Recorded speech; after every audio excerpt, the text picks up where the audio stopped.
आज हम लोग बात करेंगे बिहार के बारे में। तो चलिए शुरू करते हैं आज का टॉपिक, बिहार एक परिचय। तो सबसे पहले हम शुरू करते हैं बिहार के बारे में, बिहार की स्थापना और इसके सामान्य परिचय के बारे में। तो हम जानते हैं कि बिहार की स्थापना बंगाल प्रेसिडेंसी जो था उसकी विभाजन जब होता है 1912 में, तो हमारा बिहार जो है अलग होता है। यह 22 मार्च 1912 को बंगाल से हमारा बिहार अलग होता है। इसी डेट को 22 मार्च को हम लोग बिहार दिवस के रूप में मनाते हैं।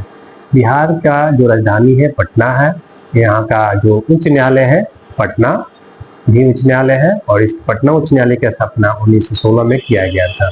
आगे हम लोग पढ़ेंगे कि बिहार में जो पटना उच्च न्यायालय का स्थापना किया गया था, तो यहाँ पे 1916 में स्थापना किया गया था। और यहाँ का जो राजकीय भाषा है बिहार का वो दो गो है, पहला है हिंदी और दूसरा राजकीय भाषा हमारा है उर्दू। ये था सामान्य परिचय। अब आते हैं भौगोलिक स्थिति के बारे में, बिहार के बारे में जानते हैं। बिहार का क्षेत्रफल 94,163 वर्ग किलोमीटर है, जो भारत का 13वां सबसे बड़ा राज्य है। बिहार का जो आकार है वो आयताकार है, रेक्टेंगुलर शेप का है। और बिहार की जो सीमा है यह उत्तर में नेपाल जो कि एक अंतर्राष्ट्रीय सीमा बनाती है बिहार, और दक्षिण में झारखंड, पूर्व में पश्चिम बंगाल और पश्चिम में उत्तर प्रदेश के साथ में इसका सीमा लगता है। अब आते हैं बिहार की प्रमुख नदी के बारे में जानते हैं। बिहार की एक प्रमुख नदी है जिसकी नाम गंगा है। गंगा बिहार को दो भागों में बांटती है, उत्तर में उत्तरी गंगा, उत्तरी बिहार, और नीचे दक्षिण में ही गंगा होता है जो दक्षिणी बिहार को बांटती है। उत्तर का मैदान और दक्षिण का मैदान में दो भागों में डिवाइड कर देती है, और यह बिहार के बीचों बीच से होकर गुजरती है गंगा नदी। अब आते हैं बिहार के कुछ राजनीतिक संरचना के बारे में हम लोग जानते हैं। तो बिहार में प्रमंडलों की संख्या टोटल 9 है।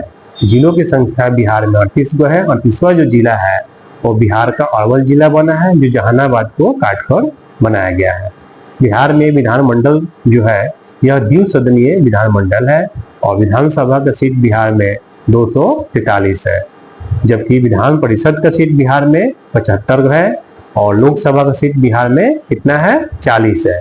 राज्यसभा का सीट बिहार में हम लोग का 16 है।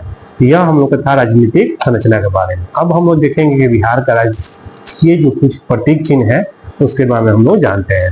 तो बिहार का जो राजकीय पशु है उसका नाम है बैल, उसको हम लोग गौर के नाम से भी जानते हैं। बिहार का राजकीय पक्षी है उसको बोलते हैं गौरैया, हाउस स्पैरो के नाम से भी उसको हम लोग जानते हैं। बिहार का जो राजकीय वृक्ष है उसका नाम है पीपल, और बिहार का जो पुष्प है उसका नाम है